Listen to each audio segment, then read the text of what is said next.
everyone, I'm back again for another update here. This is Wednesday, October 28th, around 2 p.m., 2:15 p.m., 2020. Now on I-40 eastbound in Arizona. Picked up this load yesterday afternoon in Ontario, California. It's going to Poughkeepsie, New York, with 2 stops before that, Harrisburg, Pennsylvania, and Hazleton, PA, for early next week. And it's the best paying load yet. I've had $8,300, which is a record for a load most I've ever been paid on a load. Me.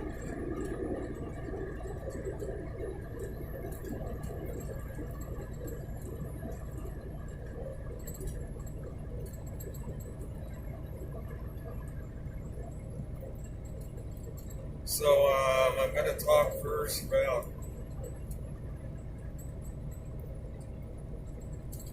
this so-called Hurricane Zeta. So-called, it's not really a hurricane, not even close. They claimed it intensified by 30 millibars in the last few hours, and my take on that is, if it really has, it's not because of warmth, it's more because cold air is being brought into the system and it's getting energized by the jet stream. It has nothing to do with the tropics. And it's morphing into a low pressure system. So it's not going to make landfall as a hurricane. Like they're claiming, it is not going to be a hurricane on landfall. It might be 30, 40 mile per hour winds, some heavy rain when it comes to shore. It's not really a hurricane, nor is it going to be one. The Gulf has used up all of its energy. You cannot have a hurricane in the Gulf right now in a natural way. There is just not enough heat left or energy. They have energized so many systems through there, including this one.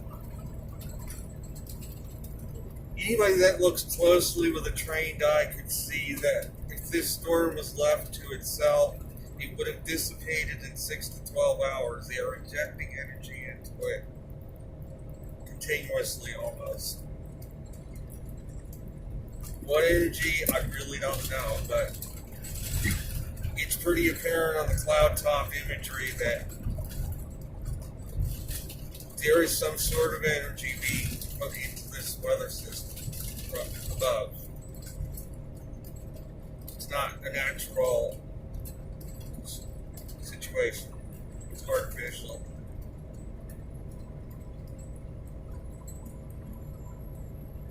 Of course, when it comes to shore, they're going to say the hurricane weakened into a tropical storm again, like with all the others. There is not an ounce of energy left in the Gulf to fuel a hurricane right now. A true hurricane I'm talking about.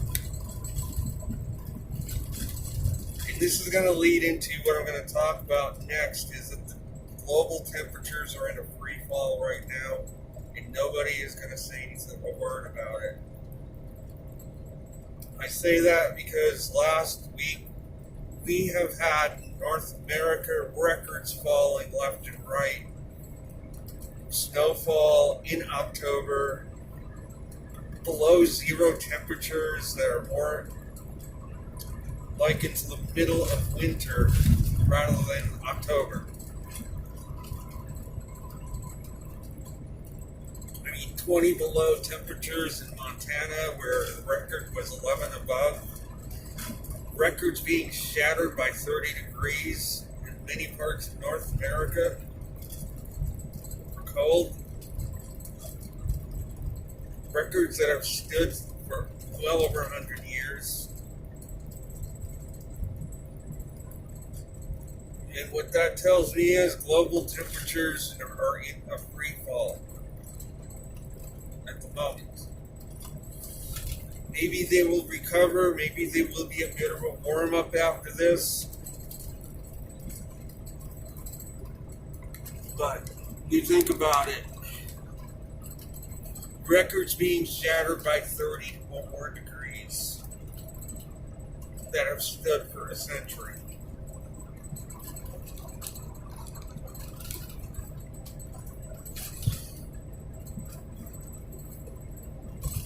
Record snowfall records being blasted away to smithereens.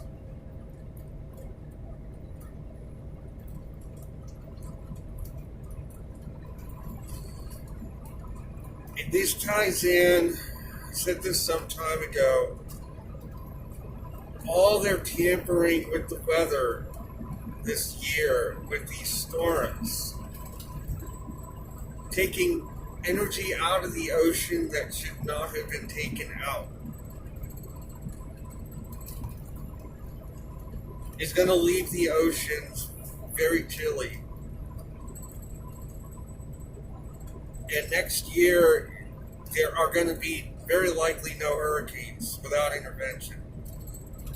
So much energy this year has been taken out of the global heat budget by all of these storms that they have pumped up this year. If this was left to its own devices, this year would have been a very quiet tropical season because we're in a solar minimum. The oceans are cooling. There would not have been very many hurricanes at all, if any, this year. There would not have been many tropical storms. There would have been a lot of tropical waves. There would have been a lot of rainfall. But there would not have been that many hurricanes or actual tropical storms. The majority of these storms this year were artificially created. And thus, a lot of extra heat was taken out of the oceans that should not have been removed. This is going to upset the heat balance of the Earth. We're already starting to see it with the end of October. Again, as I said a minute ago, all these records being toppled, blasted away, cold records, snowfall records.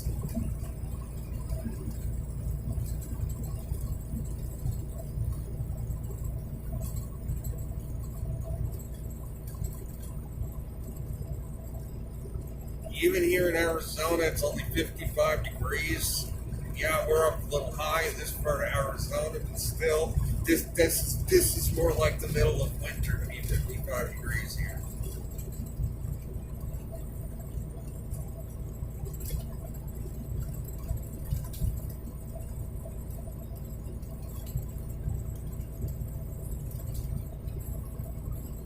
So the big question is this pattern going to continue into winter? Because if it does, we're in for one of the coldest winters ever.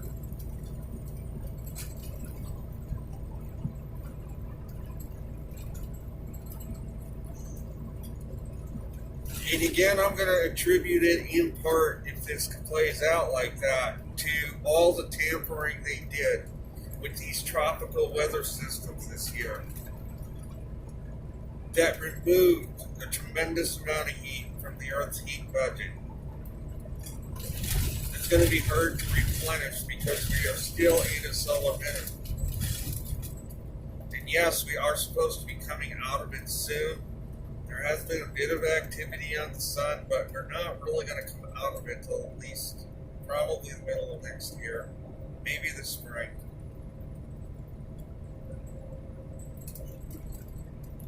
And even then, it's going to be a weaker than the normal maxima for the sun.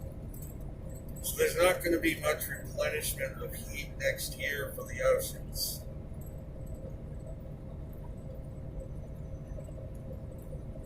So next year we are going to have an extremely inactive season, or all the storms we see are going to have to be artificially interfered with.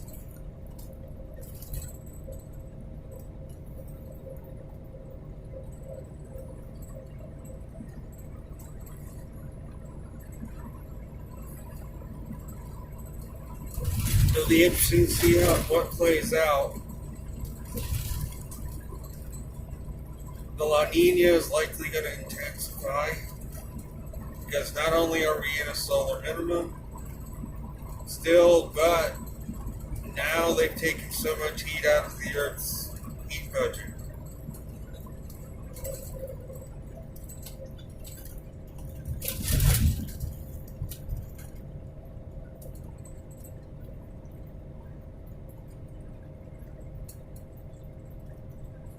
So now, that's it for the weather, for the apartment building situation.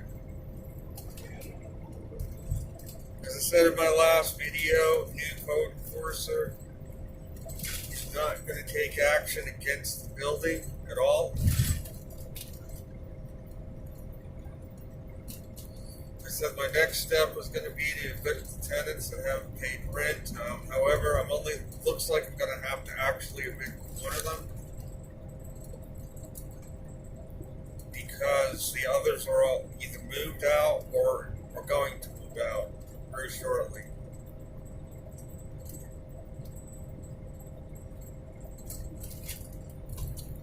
So it's only going to leave one tenant who's paying rent and the other one that I will have to evict. So my building manager is going to go to the courthouse to get the necessary paperwork, so the notice can be served by the sheriff to this tenant. Hopefully I'll be done with that by the end of next week, maybe. I'll have that all done up. And then the manager is going to go in, see what needs to be done to these empty units, and then I'm going to advertise. Probably rent the bottom two out for $600 a month, and top one I'm not sure. Maybe leave it at $675. I'm not sure. I'm thinking of taking the unit that for myself that is going to be vacated by the eviction, and living there in the building so I can be there to monitor things, and rent out my place, my mobile home, to somebody, get a heating system put in there and rent it out for maybe $700 a month or something, and live up there in that building. All I need is a little apartment. I don't really need anything fancy. It's in town. I won't really need a car that much if I'm there. And I can still perhaps work on a limited basis. Take a run out once in a while. Maybe there is a company there.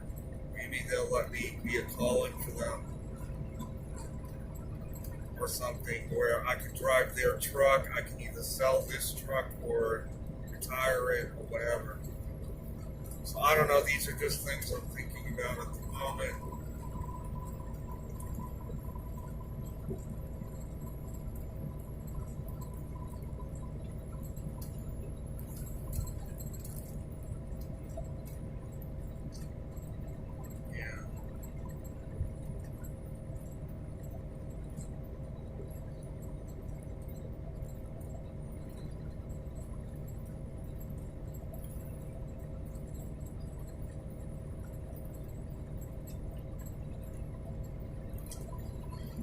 The online course continues until the end of November. Wasn't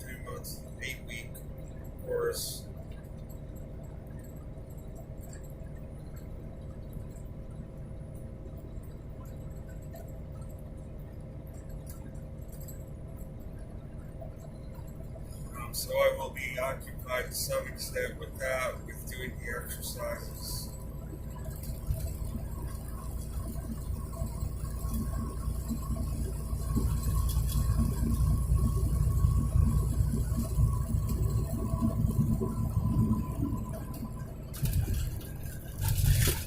So that is going to be this video. I will be back soon.